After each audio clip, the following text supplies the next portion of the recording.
Olá, caros alunos do segundo ano, como vocês estão? Espero que estejam bem, estejam todos em casa, isolados. Esse momento é muito importante, isso é necessário, esse momento de estarmos em casa, por isso não estamos tendo aula presencial, por conta desse isolamento social.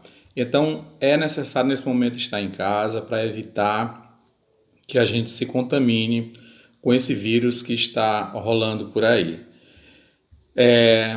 Vamos evitar aglomerações para que a gente possa, a partir do segundo semestre, estarmos todos juntos em sala de aula. Bom, a aula de hoje é sobre um período do Brasil onde as ideias iluministas vão chegar por aqui, né? E se configurar em forma de revoltas contra a coroa.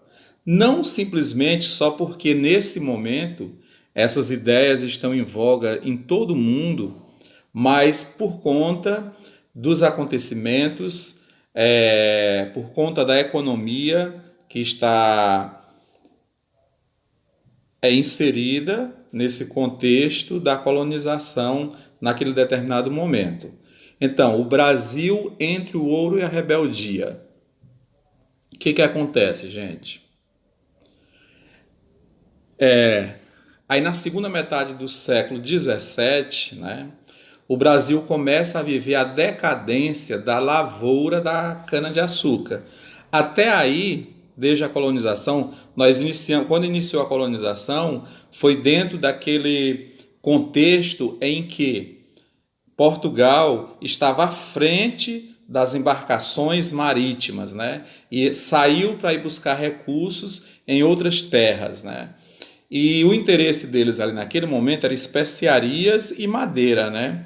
E a chegada deles no Brasil, eles descobriram que no Brasil tinha muito pau-brasil, era uma madeira de lei chamada, e muito cara no exterior. E eles ganharam muito dinheiro com essa atividade extrativista, né? Então nós podemos dizer que aí foi o primeiro ciclo econômico do Brasil.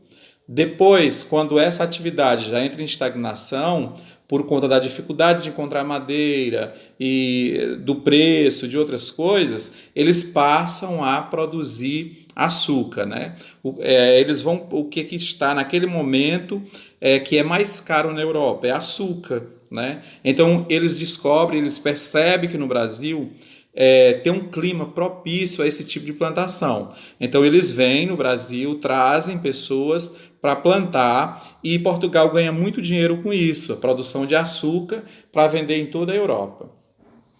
No entanto, esse produto vai entrar em decadência, essa atividade vai entrar em decadência. Por quê, gente? Porque a Holanda, né, também começa a produzir açúcar. E aí ele começa a produzir açúcar mais próximo da Europa. Isso, eles conseguem chegar com esse produto mais barato que o português, que tem que vir produzir no Brasil. Então começa a entrar em decadência, né? Tem muita cana, tem muita produção, mas não tem venda, né? Não tem venda. Uma coisa bem parecida com o nosso ciclo do caju aqui na nossa cidade, né? Durante muito tempo, a produção de caju aqui, ela determinou a economia, né? Tinha uma produção muito grande e tinha um mercado consumidor grande e preço. Então isso fez todo mundo correr e produzir caju, até entrar em decadência por vários fatores. O clima, outras cidades também começaram a produzir, outros estados, a concorrência. Então foi isso também que aconteceu com Portugal no ciclo da cana-de-açúcar. Entrou em decadência, né? Então vai criar uma forte crise econômica em Portugal. Portugal vivia nesse momento apenas nessa produção de açúcar no Brasil, né?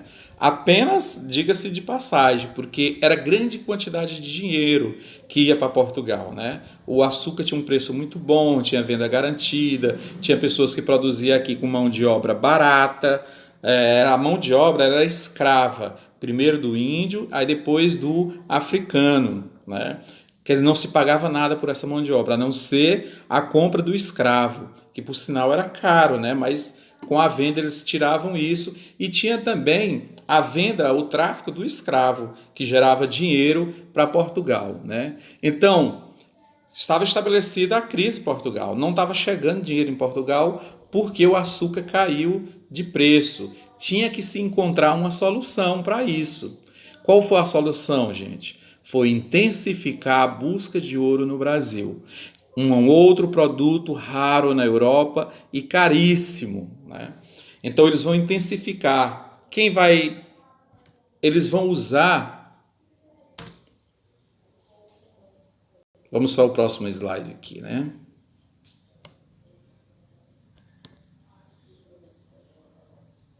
Só um momento aqui para a gente ver. Então, os bandeirantes paulistas que vão descobrir que a região ela é muito rica em ouro. Quem eram os bandeirantes paulistas, gente? Eram pessoas, né, de São Paulo, comerciantes, moradores de São Paulo, empobrecidos com a questão do açúcar, né, da produção do açúcar, e eles começam, não tem dinheiro para comprar escravos, e aí eles organizam expedições para o interior para buscar a mão de obra escrava indígena, aprisionar índios e trazer para São Paulo para trabalhar como escravos. Tá aí os bandeirantes, captura de índios para vendê-los como escravos. Os bandeirantes eles vão partir também em busca do ouro. Nessa ida deles atrás de escravos, eles vão descobrir o ouro no interior de São Paulo, Minas Gerais, Goiás e Mato Grosso do Sul, né? Tá aí os bandeirantes, né? Eles vai promover a interiorização do território brasileiro. Até então as pessoas viviam mais no litoral. Vejam aí o mapa, né? São Paulo, Rio de Janeiro, Salvador, Fortaleza, São Luís. A população, a concentração populacional, ela estava no litoral, né? Por que no litoral? Era mais propício à plantação da cana-de-açúcar e também mais fácil escoar o produto, que era todo mandado para fora, né? E ia por barco. Então, a atividade, a vida social, econômica, tudo se passava no litoral.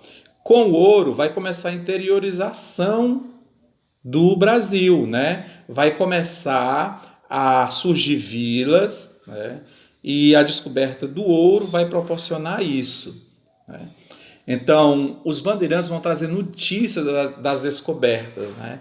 Aí vai haver a corrida do ouro, brasileiros e portugueses, não só brasileiros, mas portugueses, também vão vir muito para o Brasil nesse período em busca de ouro. Em qualquer época da história, aonde se descobre ouro, né, há uma crescente onda migratória. É o que vai acontecer aí, né? Vai haver uma onda migratória grande de pessoas vindo de Portugal para o Brasil. E isso vai impulsionar a economia portuguesa, né? Vai dar mais vida à economia portuguesa. Então os bandeirantes chegam ao ouro, né? Que não era fácil, por sinal, essa chegada ao ouro, né? Veja só aí, né? O caminho que eles tinham que percorrer eram montanhosos, né? Geralmente tinha que vencer essas montanhas, né? Tá aí, né? Algumas vilas que vão surgir ao longo desse processo de busca do ouro, de extração do ouro. Vão surgir vilas no interior, aí Minas Gerais, né? Vila Rica, atual Ouro Preto, é uma cidade que vai surgir por conta dessa mineração, né? E vai surgir uma sociedade, uma elite muito rica, muito abastada aí nessa cidade, né? Essa foto é recente, né? Você vê, ainda hoje eles preservam, é toda preservada, como os casarões antigos, né? Bem ornamentados da época. É um reflexo aí do período aonde corria muito dinheiro nessas cidades, né? Mas também não só isso, gente. Não vai ter só coisas positivas, vão ter as guerras, as revoltas, e a primeira dessas revoltas vai ser a Guerra das Emboabas, né? Que é um confronto entre bandeirantes e forasteiros. A gente viu que os bandeirantes, que eram paulistas, são eles que vão descobrir o ouro. E quando os forasteiros começam a chegar, os portugueses, pessoas vindo de outros lugares, vão chegar para explorar o ouro, vai haver um conflito aí de interesses entre eles. E os bandeirantes vão querer expulsar esses forasteiros, porque eles se sentem no direito de explorar as minas, já que foram eles que encontraram.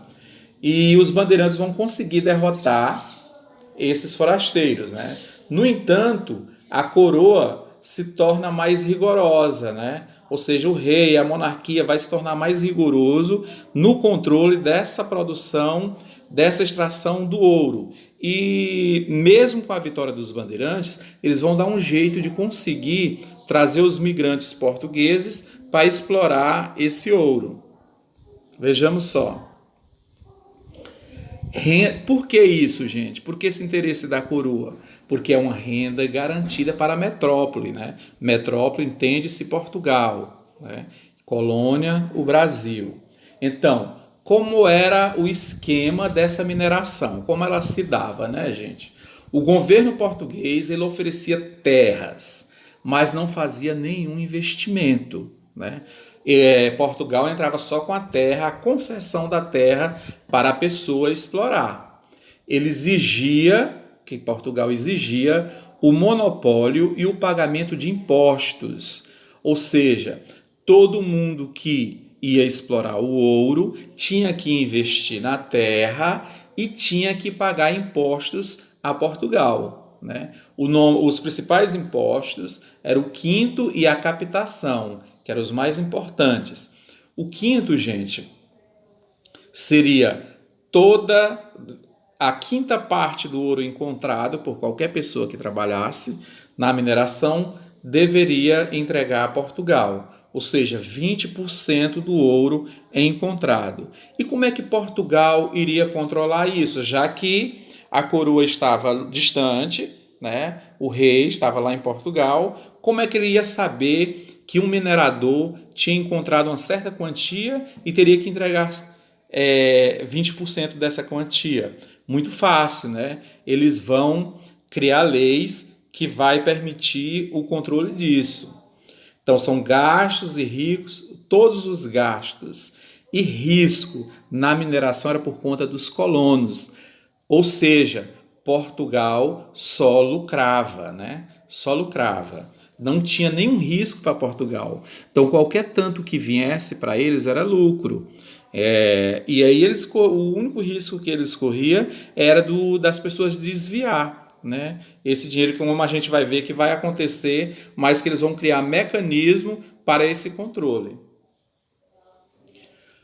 Como foi esse controle? Vamos ver aí, né? Controle à Intendência das Minas Gerais. Primeiro eles vão criar, né, uma gestão em Minas Gerais, que vai se chamar Intendência das Minas, né? Vai ter fiscalização, controle social, ou seja, vão criar normas para essas pessoas que vivem nesses lugares, né? Para reduzir o contrabando, que era o que mais acontecia. A pessoa encontrava, digamos que ele encontrou ali 20 quilos de ouro, né? Ele tem que dar 20%. Ele dizia que tinha encontrado só 10 e desviava 20, né?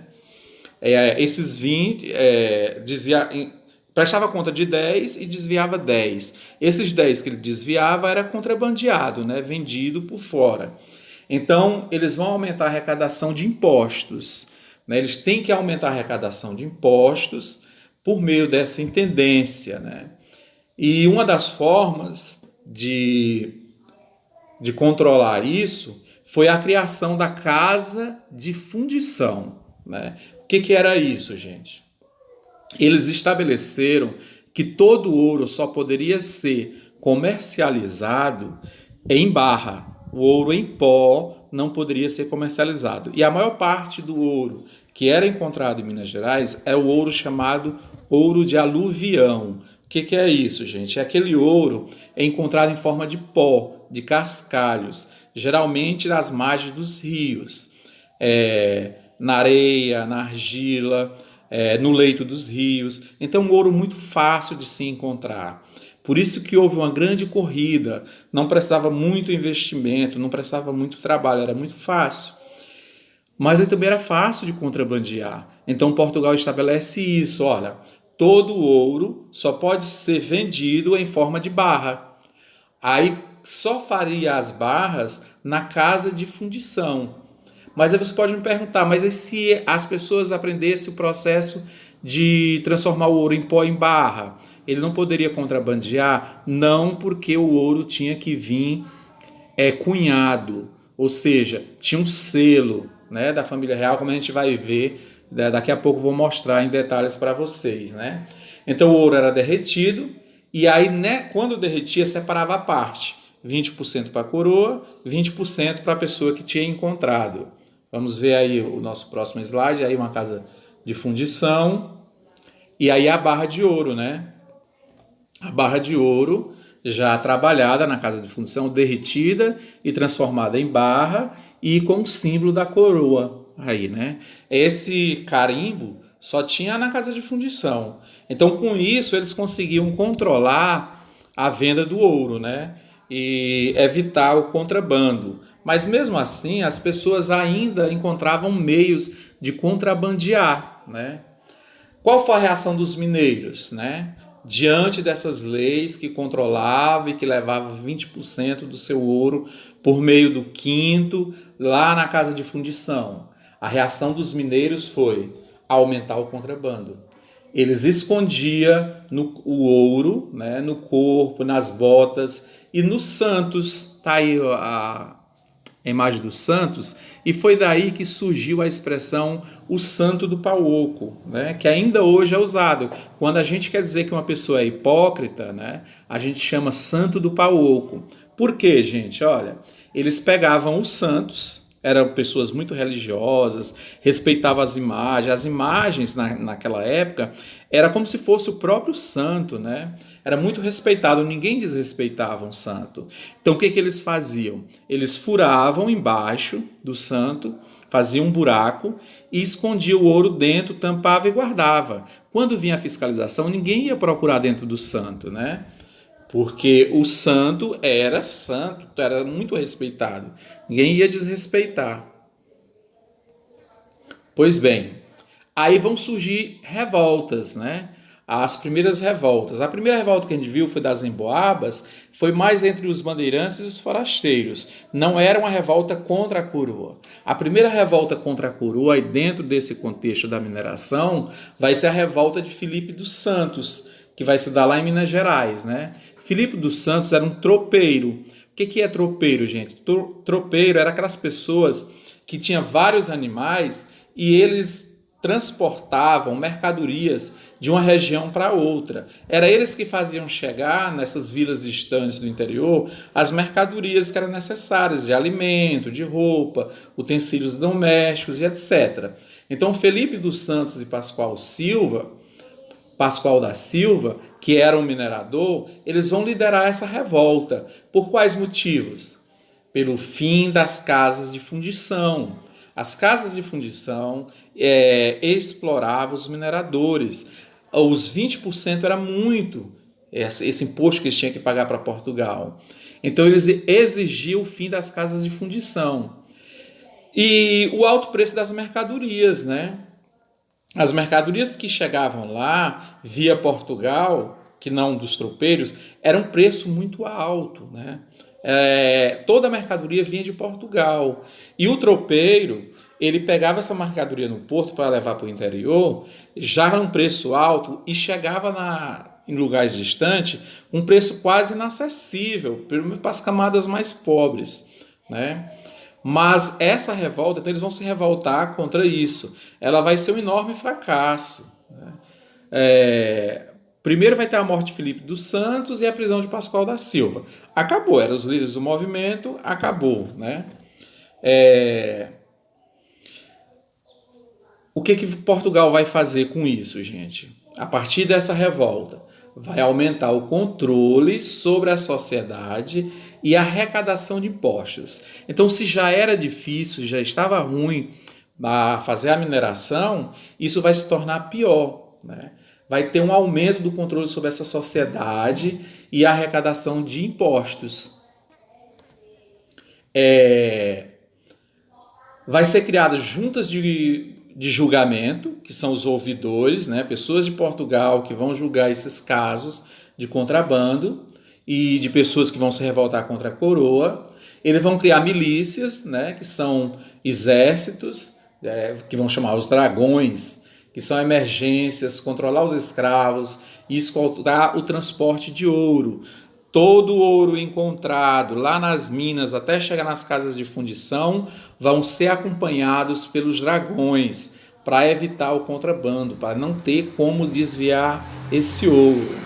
E aí as dificuldades, gente, que vão surgir, né? Conflitos, as grandes distâncias e a corrupção também. Olha, os dragões, essas juntas de ouvidores, eles vão terminar se corrompendo, né? Quando uma pessoa encontra ouro e não quer, ele não tem como contrabandear e ele necessita disso, porque senão as despesas que ele tem para encontrar aquele ouro não vai cobrir. O que eles vão fazer? Em vez de dar o 20% para Portugal, eles vão dar 10% para os dragões, deixar eles desviar, para fechar os olhos, para fazer vista grossa, como a gente chama hoje. Essas são uma das grandes dificuldades que o governo, a coroa, vai enfrentar aí nesse momento. Gente, essa sociedade mineradora, ela estava organizada dessa seguinte forma, né? No topo da sociedade estavam os grandes mineradores e autoridades reais, né? Pessoas que tinham grandes lotes de terra, que chamavam datas, concedidas pelo governo, pela coroa portuguesa, eram os grandes, chamados grandes mineradores, né? Essas pessoas que ganhavam muito dinheiro e tinham controle da sociedade. Essas pessoas, esse grupo social de cima, a elite, eles geralmente, essas pessoas, eles representavam a coroa, né? As autoridades reais estavam entre eles, né? A segunda classe social, dentro dessa hierarquia da sociedade mineradora, estavam os tropeiros, que eu já expliquei, que eram pessoas que tinham grandes tropas de animais que iam buscar mercadoria no porto e levar até as cidades. Aí tinha os oficiais do exército, tinha os burocratas, que eram as pessoas que trabalhavam nos escritórios que representavam a coroa, tinha os soldados, os clérigos, né, que eram os padres, os profissionais liberais, como médico, né, dentistas, professores. Eram os profissionais liberais que viviam por conta, que prestavam serviço. E os pequenos mineradores, estava aí na segunda classe, né? Pessoas que tinham pequenas datas, né? Pequenas concessões de terra. E só uma curiosidade aqui, como é que a pessoa obtinha o direito, né, de ter terras? Não era pelo dinheiro que ele tinha, não era com dinheiro. Por exemplo, a quantidade de terra dependia da quantidade de escravos que você tivesse. Um escravo equivalia a 100 metros.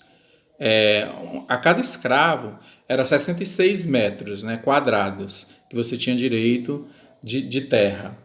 E na terceira classe estavam os trabalhadores livres e pobres. Pessoas pobres que não tinham escravo, que não tinham terra, mas que trabalhava, vendia a sua força de trabalho para os grandes mineradores e até para os pequenos também. Existiam trabalhadores livres, né?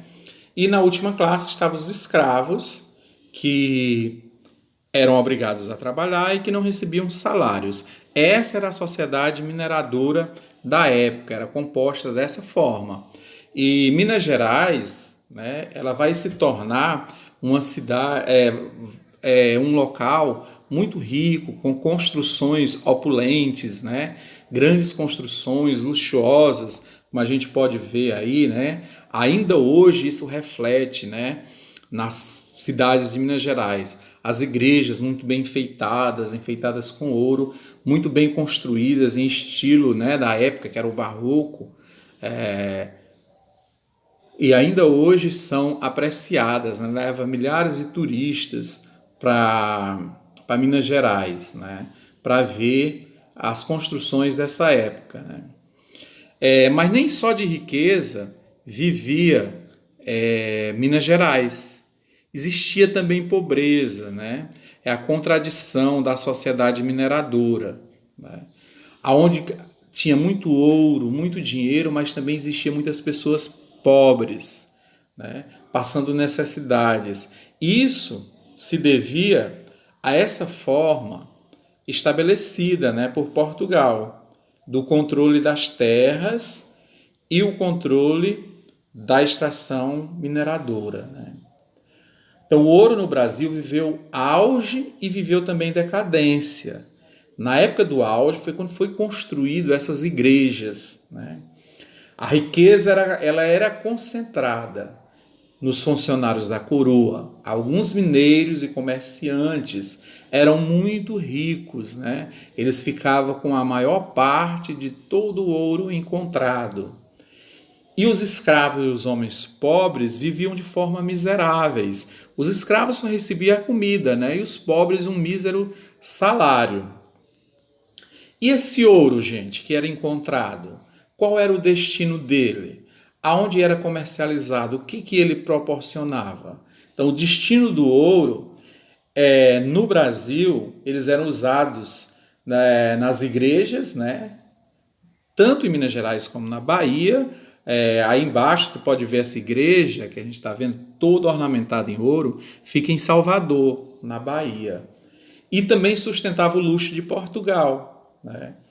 Portugal usou esse dinheiro para pagar dívidas que ele tinha com a Inglaterra, né? No período de crise da cana-de-açúcar, o que aconteceu? Portugal, que estava acostumado a viver, os portugueses, com um grande luxo, né, da corte, com os bailes, com comida requintada e roupa e luxo, e sem trabalhar, no período de decadência do açúcar, eles pegavam dinheiro emprestado e importavam esses produtos da Inglaterra, né? E eles deviam muito à Inglaterra. Quando começou o ciclo do ouro e entrar dinheiro, eles começaram a quitar essas dívidas com a Inglaterra. Aí a gente vê um detalhe, a igreja da Bahia, né? Toda ornamentada em ouro. Ainda hoje essa igreja existe, fica lá no Pelourinho, em Salvador.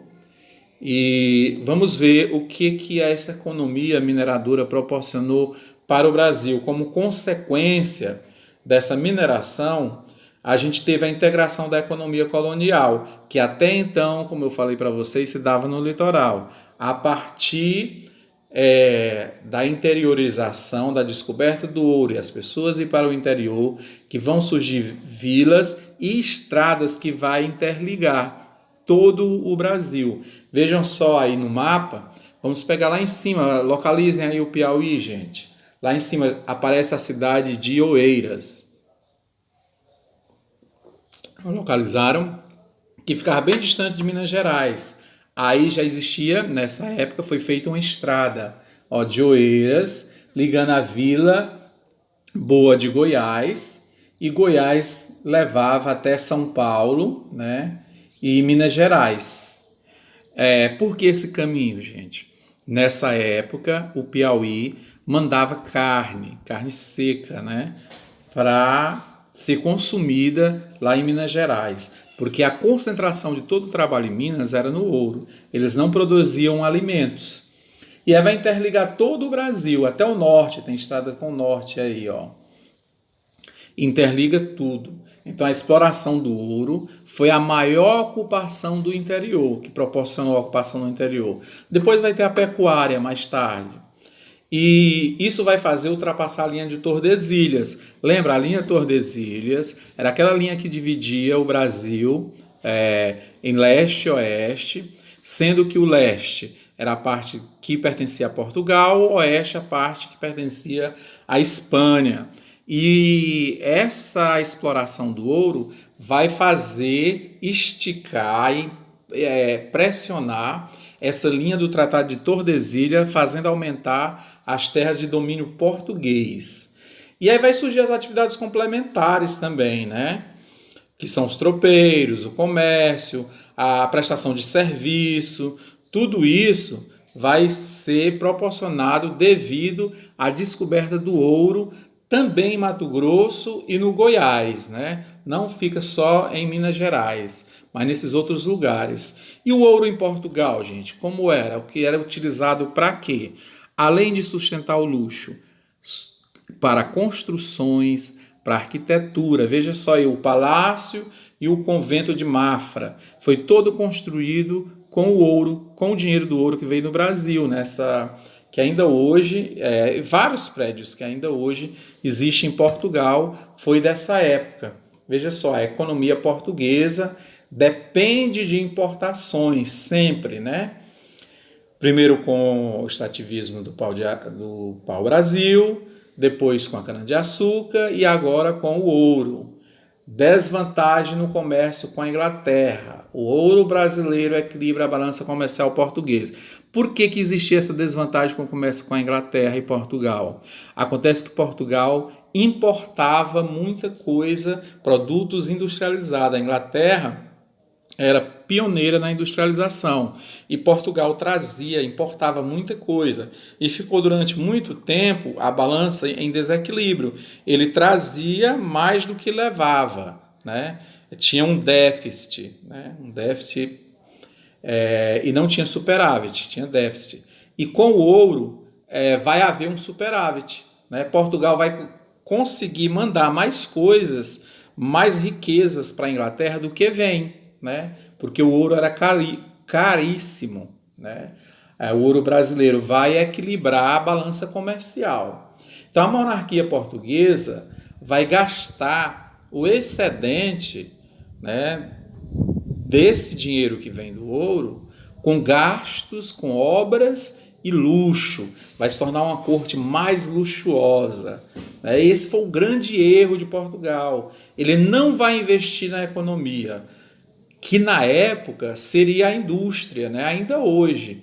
Mas na época estava no auge isso. A Inglaterra era pioneira e ganhava muito dinheiro. O que a Inglaterra fazia? Com todo o que ele ganhava, ele investia na industrialização.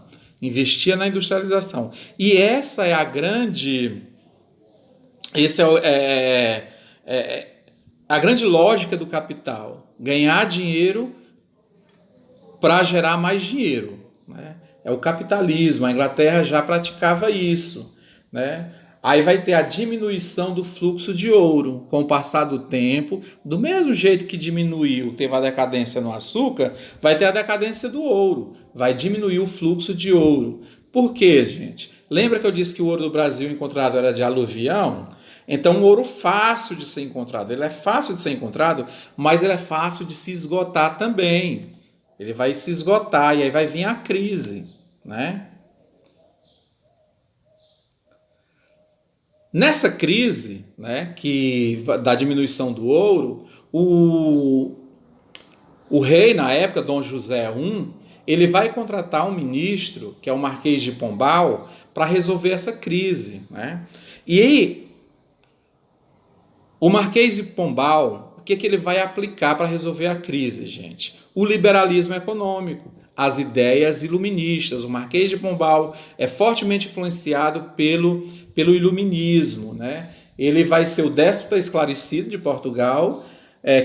O que é o déspota esclarecido? O déspota esclarecido é uma autoridade, um rei, um ministro que tem um pensamento liberal, né, das ideias liberais. Ele deixa de praticar o mercantilismo e passa a aplicar o liberalismo econômico, né? Ele vai implantar o liberalismo econômico como meio de resolver a crise. Ele tem plenos poderes para isso, que o rei vai dar. Ele vai ter restrição aos privilégios da nobreza portuguesa. Ele vai ele vai restringir, né? A nobreza portuguesa, eles viviam de privilégios, dos dinheiros que era arrecadado e eles não trabalhavam. Ele vai restringir esses privilégios. Era dinheiro do Estado que saía para essa classe social. Ele vai restringir, ele vai diminuir, ele vai aproximar o Estado e os comerciantes, né? Que vão ser chamados de cristãos novos. O Estado ele era muito próximo da aristocracia, dos proprietários de terra, antes. Agora, no liberalismo, ele vai aproximar o Estado dos comerciantes, né? Ele vai perseguir os jesuítas. Porque qual a lógica de perseguir os jesuítas? Lembra que no iluminismo eles são contra o domínio da igreja, a influência da igreja no Estado, e Portugal era um Estado muito católico. Ele vai fazer o que, gente? Ele vai tirar essa influência, ele vai começar a tirar o poder de várias coisas que tinha no Estado, como as fazendas, o controle das fazendas no Brasil dos jesuítas. Ele vai retirar dos jesuítas, inclusive ele vai expulsar os jesuítas do Brasil e vai diminuir o poder da igreja, né? O que vai ser chamado tudo isso de reformas pombalinas, que elas vão chegar na colônia, elas vão chegar aqui no Brasil, né? Ele vai promover o Brasil a vice-reino, né? Deixa de ser as capitanias hereditárias, a forma nessa época de administração era das capitanias hereditárias, passa a ser o Brasil um vice-reinado, a capital ele muda de Salvador para o Rio de Janeiro, ele vai proibir a língua geral, que era uma língua usada pelos jesuítas com os índios, ele misturava tupi-guarani com o português, e essa língua ela estava praticamente em todo o território nacional. Aí Marquês de Pombal vai proibir e vai obrigar as pessoas todas a falar português. Ele vai expulsar os jesuítas, né? E vai implantar a companhia de comércio, monopólio. Aquela companhia vai ter o monopólio do comércio no Brasil, que vai gerar inúmeras revoltas, como a gente vai ver daqui a pouco. E vai estimular as faturas no Brasil e Portugal, que é a fabricação de mercadorias, né? E vai instituir a derrama. A derrama é um imposto que vai ser estabelecido no Brasil, principalmente em Minas Gerais, para evitar aquela questão do contrabando ainda do ouro, né? Como é a derrama, o imposto da derrama? Ele estabelece que a capitania lá de Minas Gerais, ela tem que todo ano dar 100 arrobas, né, de ouro. No ano que não completar 100 arrobas, não tiver completado, eles têm o direito de entrar nas casas das pessoas e confiscar os bens, para ter que completar o dinheiro que eles estabeleceram, né? Isso vai gerar uma enorme crise no Brasil. Rebeliões coloniais vão surgir em várias partes, principalmente essas duas, a Inconfidência Mineira e a Conjuração Baiana, que nós vamos ver agora. Pois bem, essas rebeliões, gente, essas inconfidências, elas vão ter influências externas, não só de ideias daqui por causa do contrabando, mas as ideias iluministas que inspiraram as reformas do Marquês de Pombal vai também influenciar movimentos de rebelião contra a coroa aqui no Brasil. E, no entanto, essas ideias são restritas a poucas pessoas. Aquele grupo mesmo da elite, que os filhos foram estudar fora, em Coimbra, Portugal, na Europa, em Paris, e eles vão entrar em contato com essas ideias. No retorno ao Brasil, eles vêm com uma outra cabeça. Eles vêm pensando nos ideais iluministas de liberdade, igualdade e fraternidade que não tem aqui, né? Eles tomam conhecimento da independência das 13 colônias, a criação dos Estados Unidos e a rebelião do Haiti também, né? Tudo isso vai influenciar nas revoltas aqui no Brasil, principalmente na Inconfidência Mineira e na Conjuração Baiana, né? As elites descoladas da coroa portuguesa. Os descoladas aí está no sentido de modernas, né? As elites modernas que estudaram, que saíram, né, do Brasil para estudar. E a população é o descontentamento com tudo que está acontecendo, né? Apesar deles não ter essas ideias iluministas, mas eles têm o descontentamento, né? E aí o lema que eles vão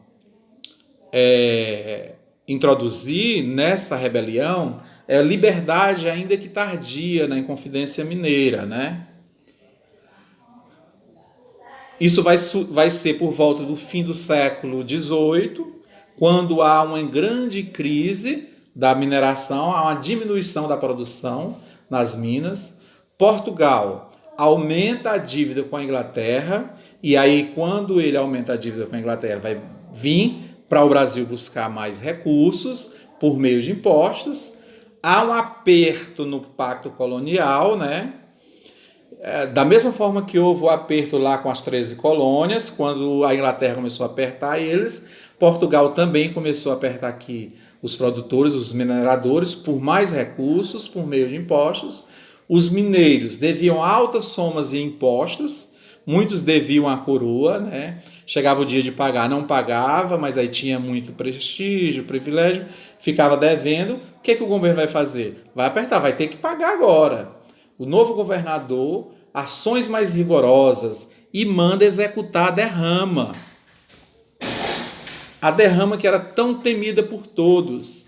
E a elite, o que eles vão fazer, gente? Que tem as ideias iluministas contra a escravidão, contra a exploração. O que eles vão fazer? Vão organizar um levante contra essas medidas. A elite mineira, que era formada por intelectuais, os comerciantes, o clero e administradores, eles são ilustrados, né? Eles começam a se organizar. E aí eles prevê a adesão popular. Como é que a gente vai fazer para os populares participarem, já que eles não têm o conhecimento do iluminismo, né? Eles pensaram, bom, vai ser no momento da derrama. Quando Portugal decretar a derrama, o fato deles serem, de sofrerem essa medida, que é a captura dos recursos deles, vai fazer eles se revoltar, e a gente aproveita para apresentar a proposta da criação da República e se separar de Portugal. A adesão do povo vai vir por meio da revolta. Então, qual era a proposta deles? República com capital em São João del Rei. A criação da Casa da Moeda, liberar o distrito diamantino, liberar manufaturas, né? Pode-se produzir, criar universidades, eleições para os representantes e criar uma milícia. No entanto, houve uma falta de consenso sobre a escravidão. Os grupos aí na Inconfidência Mineira não pretendiam abolir a escravidão, o que não é uma novidade entre os iluministas. Lembra-se que os Estados Unidos proclamou a independência, no entanto, não aboliu a escravidão. Então, eles pretendiam liberdade e igualdade, mas para eles, para as classes populares, não. No Brasil não foi diferente. As elites que pretendiam instalar uma república aqui também não desejavam a abolição da escravidão. Vejam só, gente, não desejavam a abolição da escravidão, né? Eles pretendiam manter os seus privilégios. Outra coisa, eles não pretendiam a independência do Brasil aí, mas da província de Minas Gerais, né? Essa bandeira aí é a bandeira deles, né? Liberdade, ainda que tardia, escrito em latim. E o que aconteceu, gente? Houve um tremendo fracasso da rebelião. O início da revolta começa com a derrama. Aí houve denúncias ao governador, denunciaram que ia haver essa revolta no dia da derrama. E aí o que o governador fez, gente, para impedir que houvesse a revolta? Suspendeu a derrama, né? Com a suspensão da derrama, eles não puderam fazer a rebelião que eles pretendiam. E houve uma devassa enorme à procura dos líderes. Abriram processo, puniram os envolvidos, alguns condenados à morte. e outros tiveram a pena camutada, ou seja, perdoada, né? Somente a pessoa de Tiradentes foi enforcado e esquartejado como exemplo, né? Os outros foram perdoados da pena de morte, mas foram presos e degradados, né? Mandaram para fora do país. E Tiradentes foi esquartejado, o seu corpo foi espalhado por toda a colônia, como prega aí a sentença, né? Nós temos um documento que foi a sentença de condenação de Tiradentes. Depois, se vocês quiserem ler, pode parar, dar uma pausa aí e ler, né? Eu pretendia ler aqui junto com vocês, mas o tempo já está bem adiantado, já estamos 45 minutos de aula, nossa aula está para terminar, são 50 minutos, lembra a aula? Então vamos ver ainda a conjuração dos alfaiates no Rio de Janeiro. A gente vai passar para a baiana, que é mais importante. Essa conjuração dos alfaiates, aliás, a conjuração do Rio de Janeiro é que a gente não vai falar, né? Vai falar da conjuração dos alfaiates, que é a mesma conjuração baiana, né? Que foi organizada por alfaiates, pessoas que costuravam, né? Ela acontece 10 anos depois da mineira, né? No final do século XVIII, quando tem a queda do lucro do açúcar. Lá eles não estão vivendo a mineração, mas ainda o ciclo do açúcar.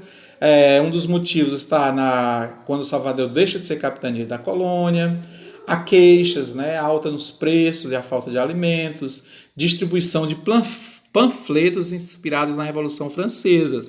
Então, as ideais de liberdade da França, quando faz a Revolução, vai chegar aí e eles vão promover essa Revolução também na Bahia, né? Bahia no final do século XVIII.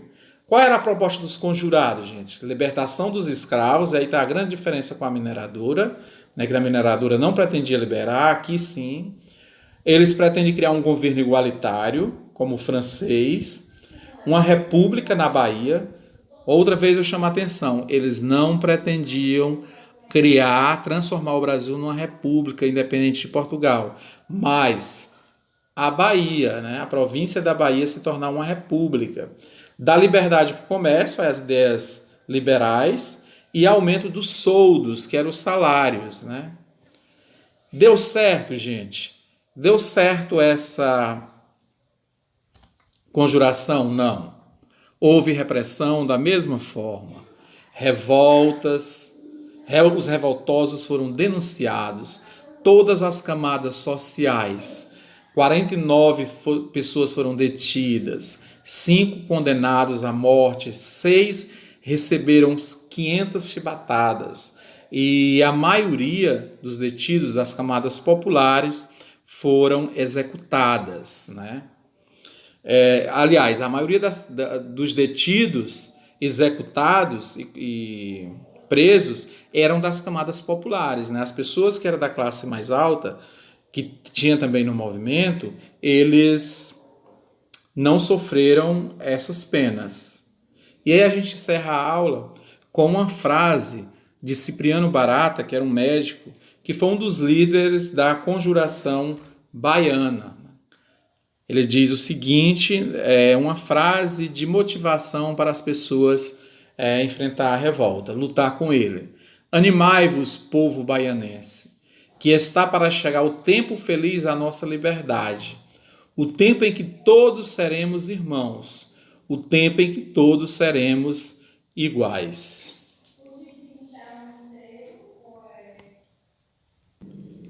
E nós chegamos então à nossa atividade, né?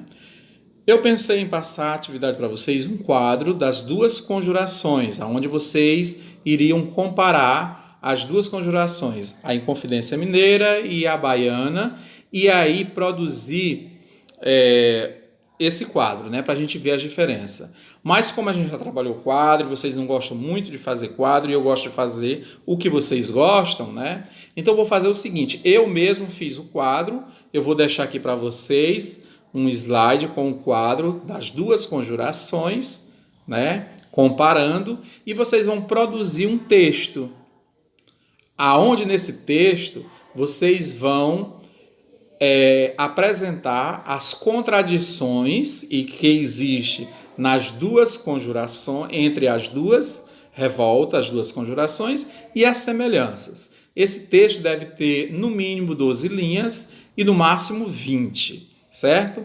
Então vocês vão produzir um texto aonde vocês vão discorrer sobre, vocês vão comparar, vão pegar o quadro, vão ver lá e vão comparar as duas conjurações e vocês vão apresentar as contradições que existem, as contradições de ideias, de acontecimentos e as semelhanças também, né? O texto deve ter introdução, desenvolvimento e conclusão, né? No mínimo 12 linhas, no máximo 20. Bom trabalho e até a próxima aula.